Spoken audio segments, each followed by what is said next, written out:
CEIP, Casa Espírita Ilha de Paquetá, trazendo conhecimento através do decodificador Allan Kardec, consolando corações, mostrando o caminho do aprimoramento moral, despertando o espírito imortal em cada um de nós através da doutrina espírita, concedendo o pão do espírito que nos fortalece, dando sentido à vida. Boa noite a todos. Estamos aqui dando prosseguimento ao estudo das parábolas, as parábolas de Jesus, como fazemos toda segunda-feira à noite. Agradeço já a presença de todos. Boa noite, Newton. Boa noite, Neuza. Boa noite, Kátia. Boa noite, Clarice. E os outros vão chegando devagarzinho e nós vamos dando prosseguimento.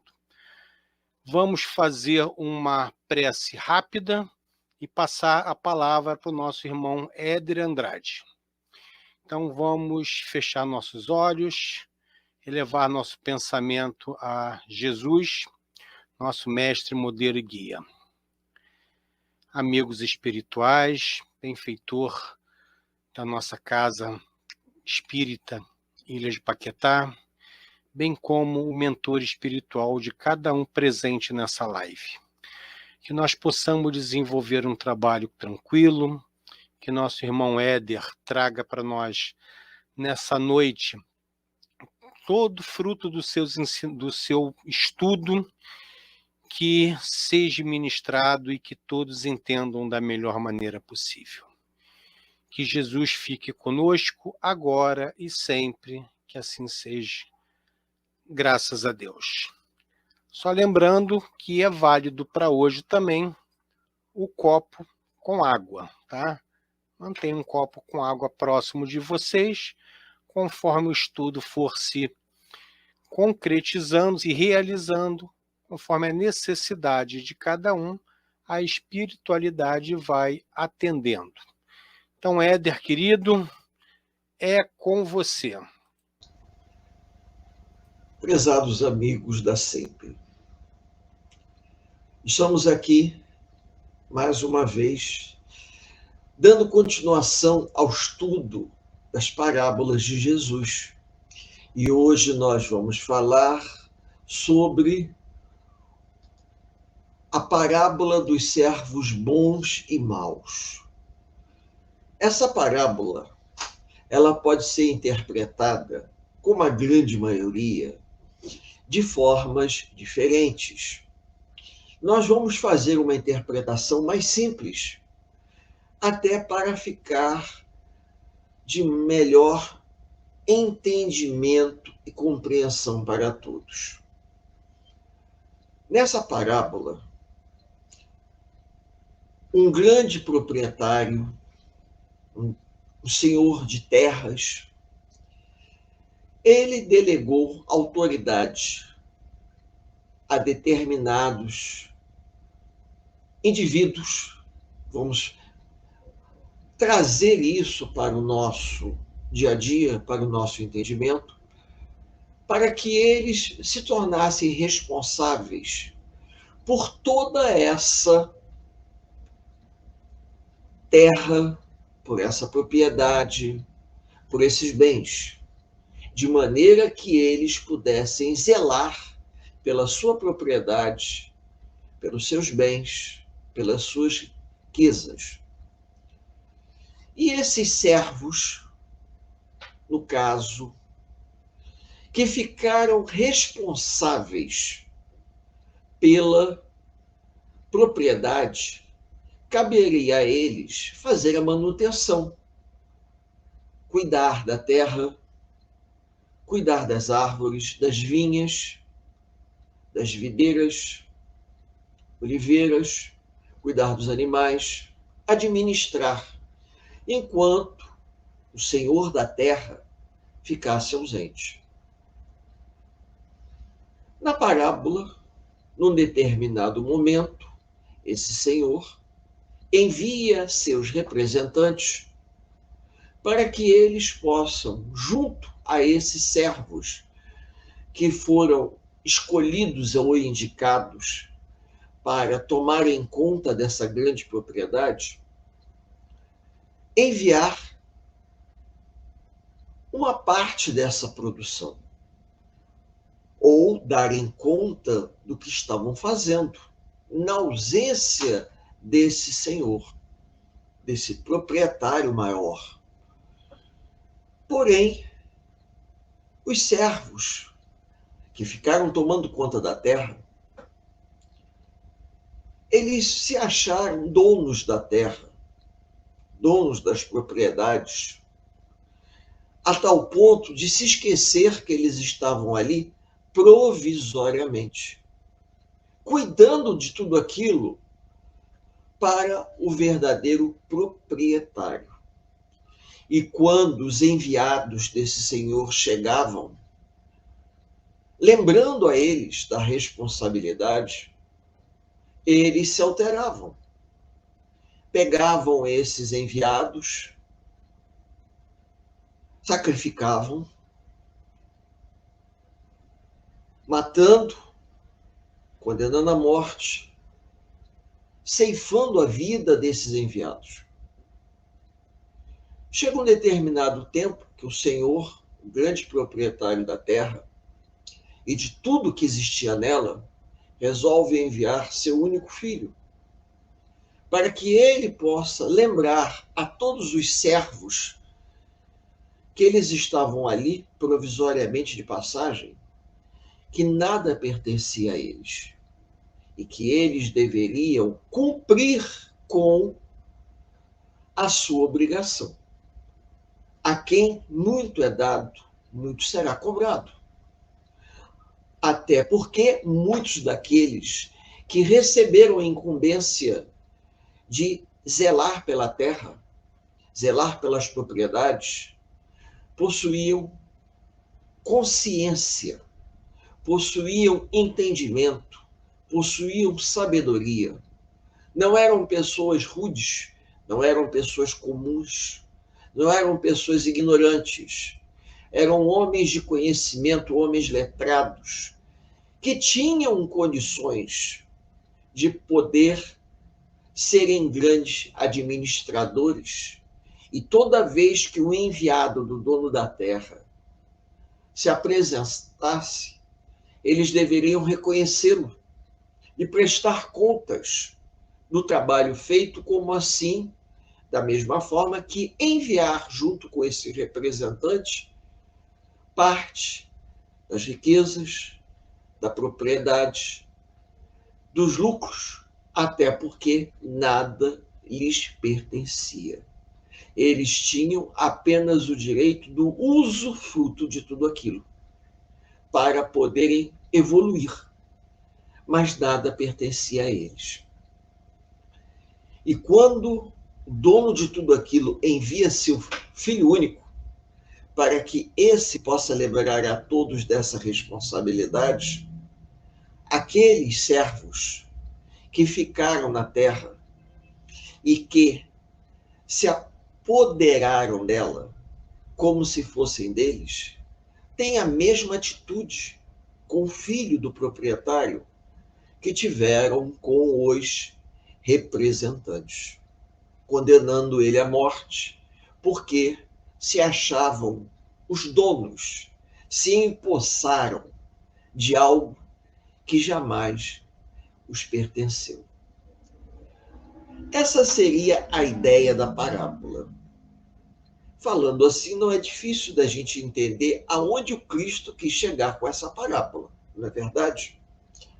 Emmanuel, por intermédio da mediunidade de Chico Xavier, ele nos dá uma explicação muito interessante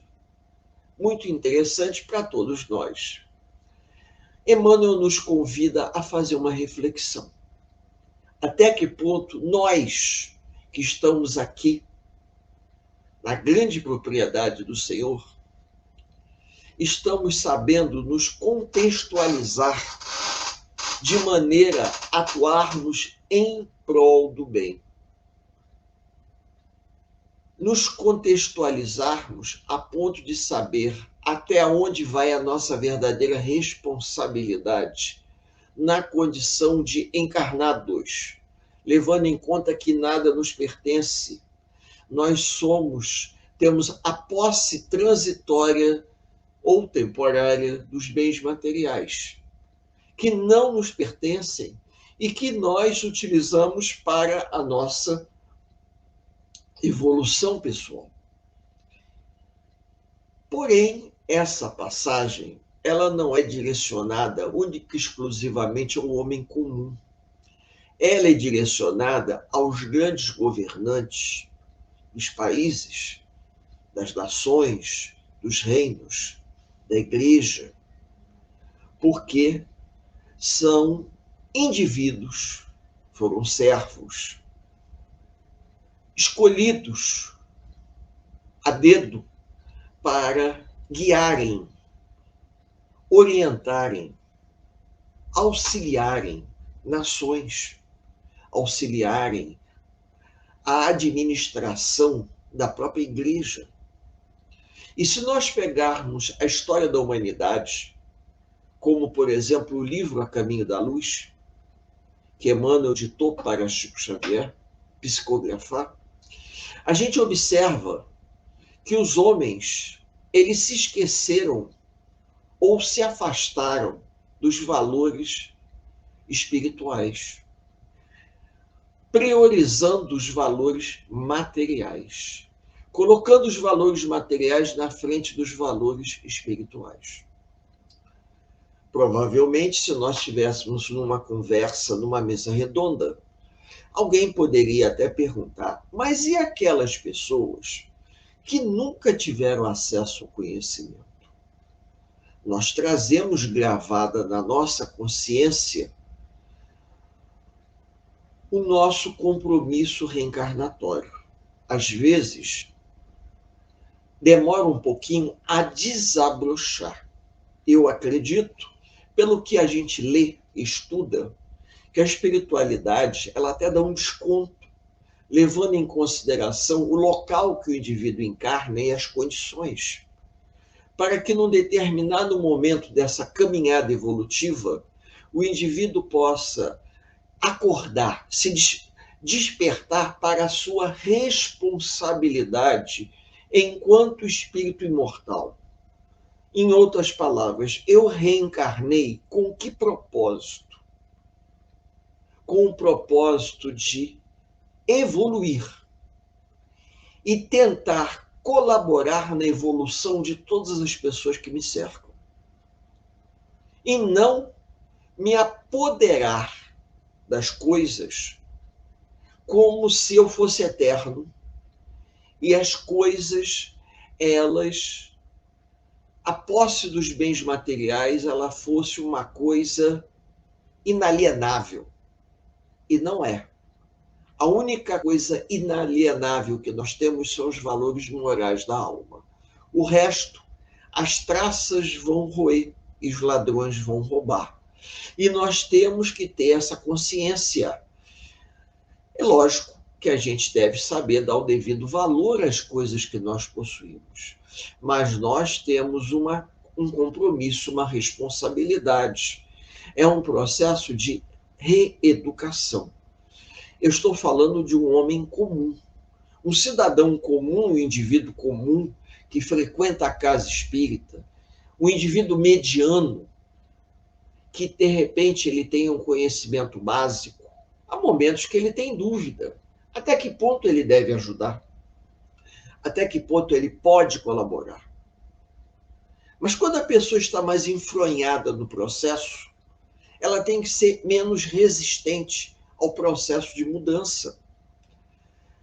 Agora, quando nós temos um homem público, um indivíduo que se dispõe a servir em nome do povo, em nome da nação, em nome do agrupamento religioso, independente de qual seja, uma casa espírita, uma igreja católica, uma igreja evangélica, qualquer confraria, aonde ele tenha a responsabilidade para com os outros como um administrador de uma grande empresa, ele responderá à sua consciência o que ele fez, o que ele faz, das oportunidades, dos talentos que ele recebeu.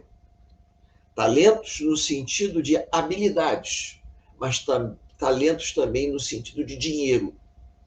O que nós estamos fazendo com os bens materiais que nós recebemos da providência divina para nós transformá-los em ajuda ao nosso semelhante? Eu já não digo pegar o dinheiro que você tem e repartir, porque senão você vai ficar numa condição complicada.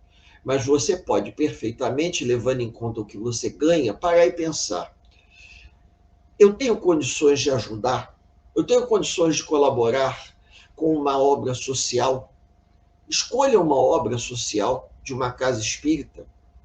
Faça uma doação de uma cesta básica, de acordo com as suas possibilidades. Ajude alguém que te pede na rua, dentro das suas possibilidades, dentro do seu tempo, no seu formato, mas se abra a isso.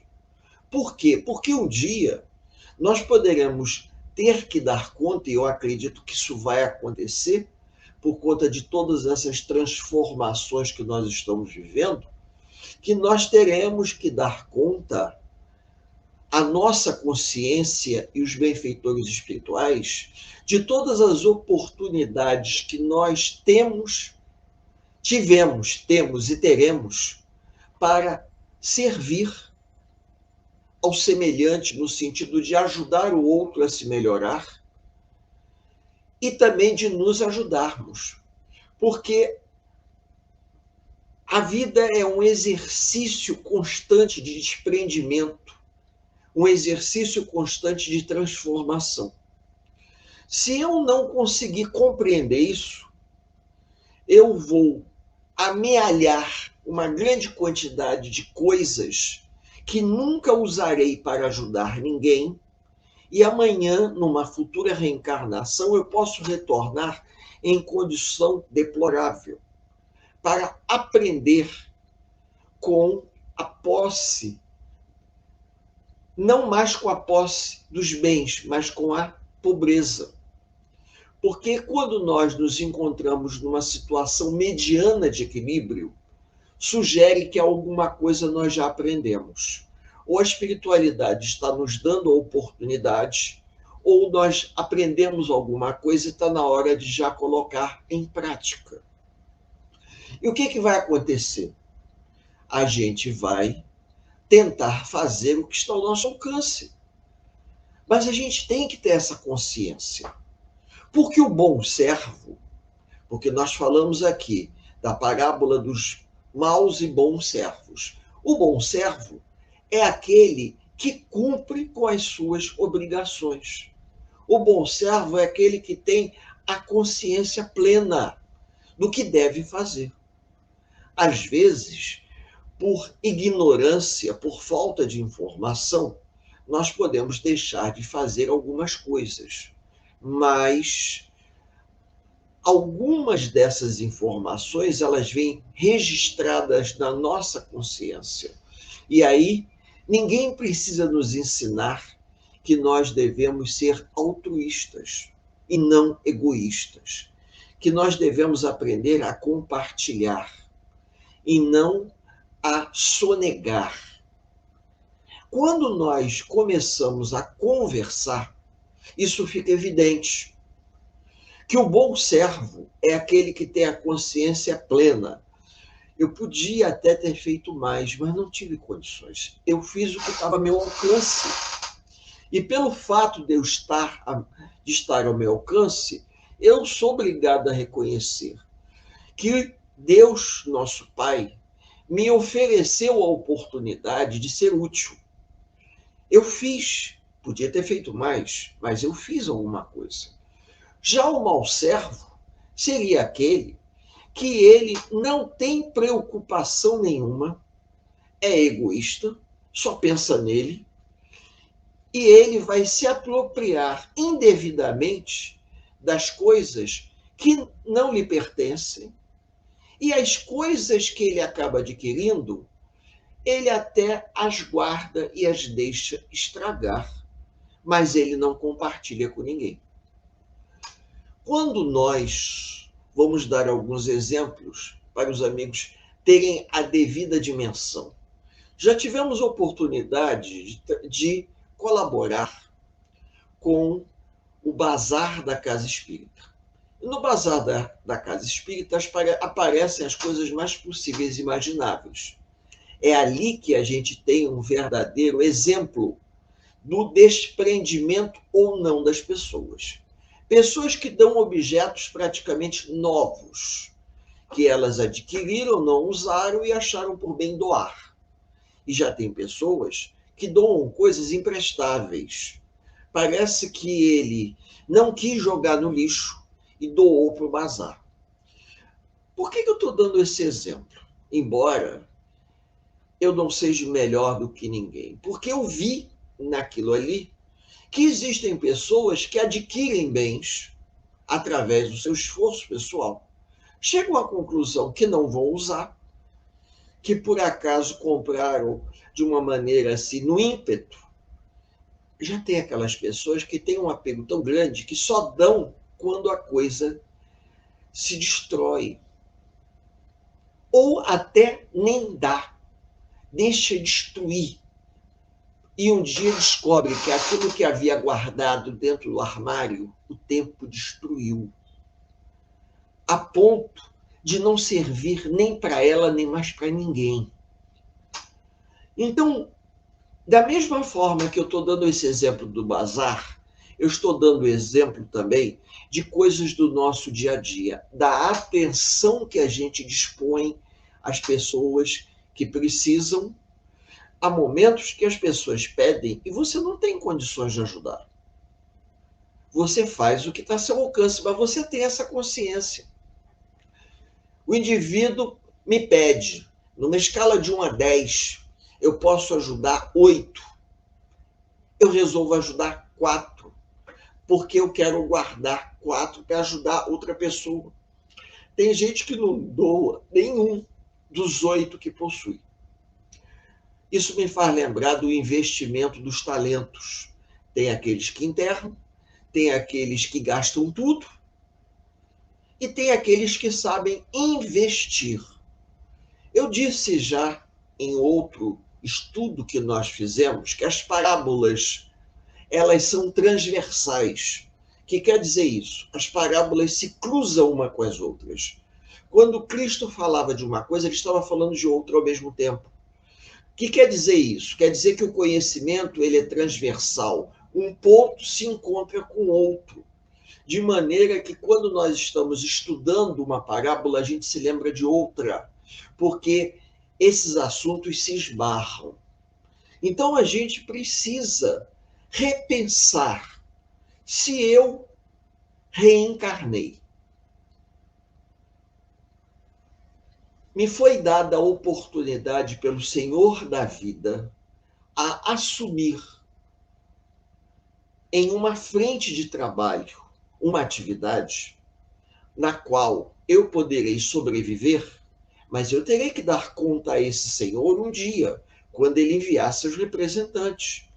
Então eu terei que estar alerta de que um dia alguém enviado pelo grande Senhor da vida, ele vai vir aqui bater a porta para ver o que eu estou fazendo das propriedades que não me pertencem e que o Senhor me consentiu viver aqui como um poceiro, se nós podemos dizer assim. Como um poceiro onde eu tenho direito a sobreviver, mas eu também tenho um compromisso. O meu compromisso é enviar a esse Senhor aquilo que eu faço. Aquilo que eu faço poderia ser de uma forma simbólica. Se eu trabalho para um grande proprietário de terra e ele deixa eu viver ali, mas também me cobra que eu envie para ele uma parte da minha produção.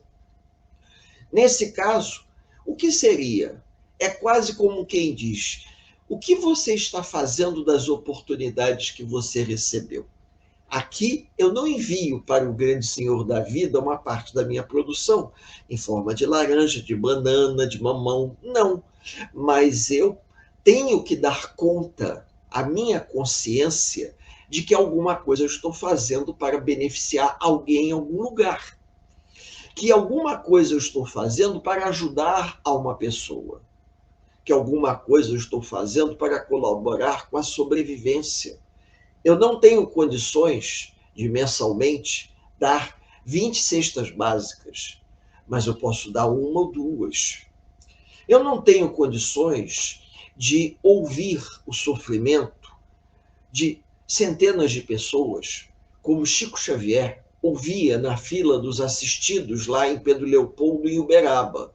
Mas na casa espírita que eu frequento, no atendimento fraterno, eu posso escutar uma ou duas pessoas. Eu não tenho condições de visitar uma grande quantidade de enfermos nos hospitais, nas casas de saúde, mas eu posso pegar o telefone e ligar para saber de alguém que eu sei que está doente.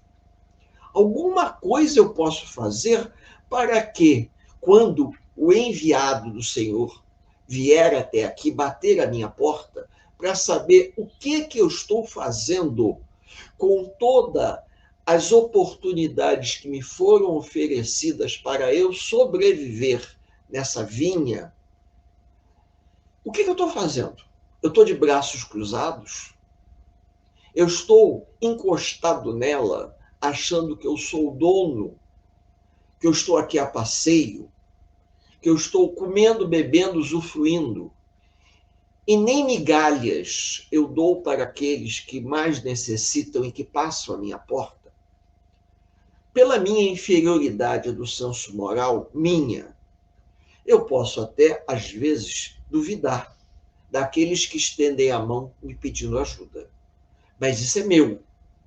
Agora, eu tenho a obrigação, por ter recebido de graça, dar de graça aquilo que me foi concedido. E de vez em quando, pelo menos, parar para pensar. Eu não posso fazer essa ajuda todo dia, mas eu posso, de vez em quando, ver alguém que precisa e colaborar, porque eu estarei num movimento de desprendimento muito grande. Eu estarei aprendendo a me libertar de todas as coisas que me foram emprestadas e que não me pertencem, e que eu estou utilizando elas temporariamente, provisoriamente, até que um dia eu vá embora e vou deixar tudo isso para trás. Aí sim eu vou levar nessa viagem cósmica as coisas inalienáveis da vida, que são os valores morais que eu cultivei. Porque o restante das coisas, o que está aqui atrás, nessa estante, vai ficar aqui. Vai ficar aqui. Os livros, as revistas, os CDs, a estante, o computador, a roupa que eu estou usando, tudo isso vai ficar aqui. Eu não vou levar nada.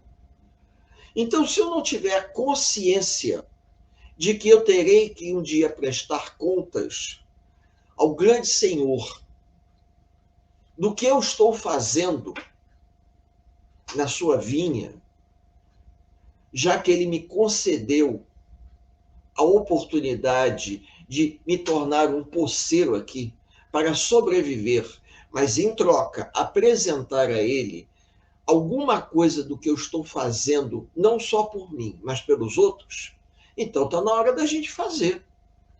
Porque um servo bom, com B maiúsculo, talvez eu não seja. É difícil ser um servo, digamos assim, ideal. Nós seremos um servo mediano, aquele que tem consciência da sua responsabilidade, mas que reconhece que é imperfeito o suficiente para fazer as coisas do jeito que deveria. Mas eu também estou lutando para não ser um servo mau, não negligenciar diante da responsabilidade, diante da vida. Por quê? Porque quando estamos na casa espírita e uma pessoa nos pede ajuda e orientação, devemos esquecer as nossas dificuldades, colocá-las de lado e, naquele momento, usar todo o conhecimento que nós temos para servir ao próximo, levando uma palavra de consolação e amparo para alguém que passa por um momento muito difícil. Lembrando aos amigos que todos podemos fazer isso. Um ombro amigo, uma palavra de consolação, uma ajuda que seja, uma cesta básica. Quem pode doar uma cesta básica, faça isso. Quem pode colaborar mensalmente na manutenção da casa espírita que o acolhe, faça isso. Adquira um livro, leia, estude, porque nós só conseguimos nos tornarmos pessoas melhores se nós estudarmos.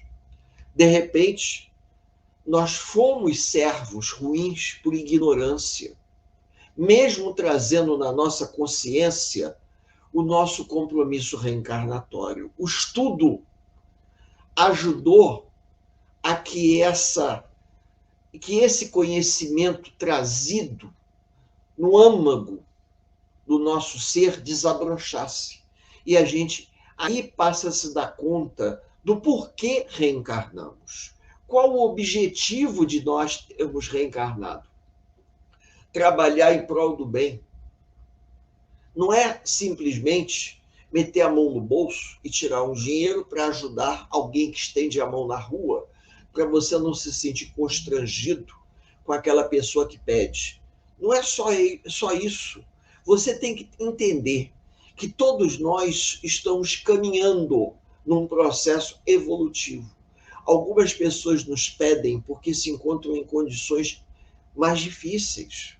Alguns desses companheiros que estendem a mão são espíritos que estão no nosso caminho para nos educarmos. Nós temos que nos educarmos, temos que aprender. O que nós podemos fazer? É lógico que a gente não tem condições de fazer o que o Cristo sugeriu ao homem rico, ao jovem rico, que pediu a ele a oportunidade de estar ao seu lado no reino do céu. E o Cristo disse: vende tudo que você tem, divide entre os pobres e me segue. Nós não temos esse desprendimento, sejamos sinceros, mas nós temos a consciência de que nós podemos fazer alguma coisa. Podemos, além de frequentar a casa espírita, assistir às palestras, tomarmos passe, estudarmos, podemos também colaborarmos trabalhando em prol do bem. E como é que vai se dar esse trabalho? Nas frentes assistenciais, angariando recursos, ou até, se for o caso, se é uma pessoa que tem facilidade, que ela possa enveredar pelo caminho, digamos, do setor doutrinário, realizando estudos, palestras, estudos sistematizados na casa espírita, em grupos de estudos fechados, onde a gente troca ideia para que essas passagens elas fiquem mais visíveis ao nosso entendimento. Por quê? Houve um determinado momento que eu acreditei que nós errássemos por ignorância. E, de fato, é verdade. A gente erra por ignorância, mas por um certo equívoco de interpretação. À medida que nós vamos estudando, à medida que nós vamos nos envolvendo com a doutrina espírita, a gente percebe que é uma mudança de foco. Nós temos que mudar o nosso foco em relação à visão do mundo e à visão do próximo.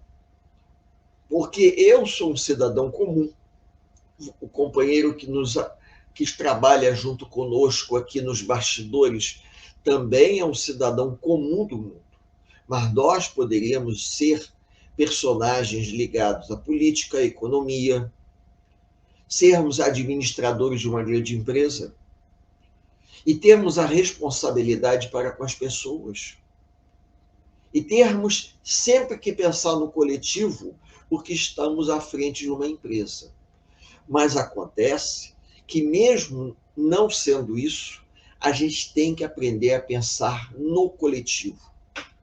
Eu tenho que zelar pela minha casa, pela minha rua, pelo meu bairro, pela minha cidade, pelo meu município, pelo meu estado e pelo meu país. Zelar espiritualmente falando, zelar através de atitudes positivas. Eu não vou mudar o mundo, mas eu farei a minha parte. E quando você vai tendo essa consciência, isso me faz lembrar de uma passagem muito falada nas casas espíritas, que havia um incêndio numa floresta e que todos os pássaros estavam voando para cair fora do incêndio. Quando eles viram um pequeno pássaro que voava em direção ao lago, pegava um pouquinho de água, voltava em direção ao incêndio e jogava aquela gotinha de água sobre as chamas. Os outros pássaros ficaram tão curiosos que foram até ele e perguntaram: o que você está fazendo? Vamos embora, o incêndio vai destruir a todos nós. Ele falou: não, eu vou tentar apagar o incêndio. Aí os outros acharam graça e disseram: mas você sozinho não vai conseguir. E ele respondeu uma coisa muito interessante: eu posso não conseguir, mas eu estarei tentando fazer a minha parte. E eu acho que aí entra cada um de nós. Será que nós, independente da nossa posição, estamos fazendo a nossa parte? Quem tem mais responsabilidade, a quem mais é dado, mas será cobrado. Em que aspecto? Não é no aspecto material, também, mas é no aspecto de consciência. Quanto mais consciência nós temos do contexto que nós nos encontramos, mais responsabilidades passamos a ter no trato para com as pessoas. Se nós temos mais educação, temos que demonstrar mais educação. Se nós temos mais recursos, temos que demonstrar que temos mais recursos colaborando. Às vezes não é o recurso somente no sentido financeiro, porque as pessoas só pensam nessa vibe do lado material e do dinheiro. Não. Às vezes a gente encontra pessoas simples dando grandes exemplos de educação. A gente tem visto isso na televisão, principalmente quando se fala na questão da cidadania, na educação do povo, na educação para a cidadania. Todos temos que pensar de forma coletiva, porque todos nós vamos herdar o planeta que nós deixarmos. Não somos espíritos perfeitos a ponto de nós desencarnarmos e podermos nos elevar a um outro orbe. Não, vamos continuar todos aqui na Terra. Herdaremos o planeta que deixarmos para os nossos descendentes, porque nós seremos os nossos descendentes. Hoje eu sou o ascendente meu, que um dia eu direi: meu tataravô, eu serei um dia o meu tataraneto. Eu não sei se os amigos entendem o sentido disso, porque como não somos criaturas evoluídas como Chico Xavier, nós continuaremos reencarnando aqui na Terra, dentro da mesma família, dentro da mesma egrégora. Então, daqui a 3, 4, 5 gerações, eu poderia estar reencarnado de novo, herdando o que eu deixei, colhendo o que eu plantei. A responsabilidade, ela é coletiva? Sim, mas cabe a cada um fazer o que está a seu alcance. Cabe a cada um dar uma demonstração de boa vontade. Cabe a cada um colocar em prática aquilo que recebeu, não apenas aquilo que trazemos da nossa consciência, porque quando reencarnamos, o compromisso reencarnatório ele vem adormecido na nossa consciência. E com o passar do tempo, à medida que nós vamos amadurecendo, esse compromisso reencarnatório ele vai desabrochando. E no trato com o trabalho, no trato com a vida, no trato com as pessoas, esse compromisso ele vai se revelando e nós vamos nos dando conta. Às vezes, eu não acreditava nisso. Se faz necessário 20, 30, 40 anos encarnado, já com uma certa idade, para você parar e pensar, caramba, eu não me dei conta quando eu tinha 30, 40 anos. Hoje, com 60, eu estou me dando conta de coisas que eu já podia ter feito com 35, 40 anos. Mas eu tinha maturidade para algumas coisas, mas não tinha maturidade para outras. Talvez esse processo ele seja até certo ponto natural, porque o indivíduo ele vai galgando degraus evolutivos à medida que ele vai se esforçando. Nós não estacionamos na escala evolutiva. Nós estamos tentando nos melhorar, para que um dia, quando nós tivermos que prestar conta com a nossa consciência, nós podemos dizer para nós mesmos, eu não fiz tudo o que eu podia, mas no momento que eu tomei consciência do que eu poderia estar fazendo, eu fiz o que estava ao meu alcance. Aí, quem sabe, eu posso até dizer que talvez a gente se torne um servo bom.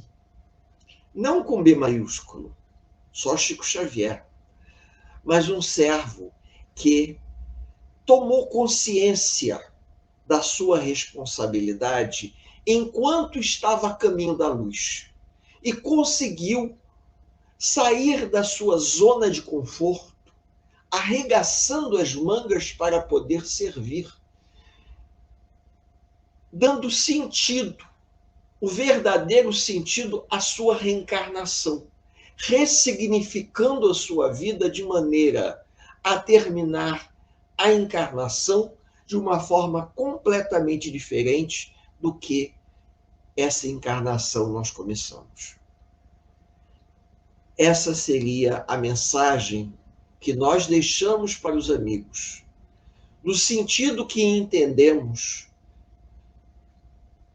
dos servos bons e dos servos maus, daqueles que têm a consciência do que podem fazer e não fazem, e daqueles que, com muita dificuldade, arregaçam as mangas e tentam trabalhar em prol do bem. Eu convido aos amigos para nós elevarmos o pensamento em prece, para realizarmos o encerramento desse nosso singelo encontro e voltarmos, passando a palavra para o trabalhador da SEIP, que vai finalizar esse nosso encontro fraterno, esse encontro amigo, após mais um estudo de uma das parábolas de Jesus. Lembrando sempre que as parábolas de Jesus, elas são transversais. Quando a gente fala de uma parábola, você curiosamente se esbarra em outra, porque elas estão muito próximas umas às outras. Jesus usava termos e situações da época para que as pessoas pudessem compreender com os exemplos que elas estavam vivendo na época o verdadeiro sentido do que ele estava querendo dizer.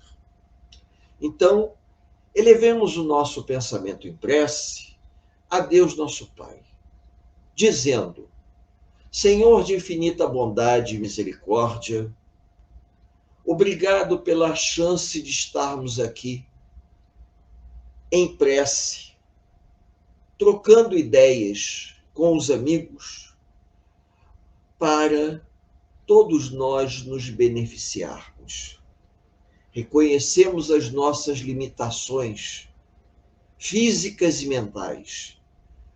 Mesmo assim, dentro do que está ao nosso alcance, tentamos fazer colocações para que as pessoas pensem, enquanto estamos encarnados, enquanto estamos a caminho da luz, o que nós podemos fazer para ressignificar as nossas vidas, mudando o contexto que nós pessoalmente nos encontramos, saindo da nossa zona de conforto, deixando de ser servos relapsos, para nos tornarmos servos produtivos, voltados para o bem. Que a paz do Mestre Jesus permaneça junto ao coração de todos nós que aqui nos encontramos, encarnados e desencarnados. E que os benfeitores dessa casa que nos acolhe nessa noite de quarta-feira, de segunda-feira, possa nos envolver a todos, nos dando um final de noite de luz e de paz. Que assim seja.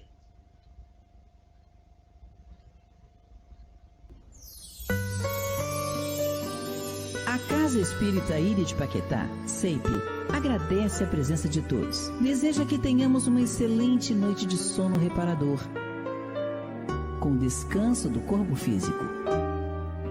E que nosso espírito possa emancipar-se em missão de trabalho no bem ou em estudos em esferas espirituais mais elevadas. Se você gosta do nosso trabalho, inscreva-se no canal, dê seu like e compartilhe com amigos para que mais e mais pessoas possam ter acesso à nossa doutrina consoladora. Divulgar o Espiritismo também é caridade. Fique com Deus e que a paz de Jesus vos guie.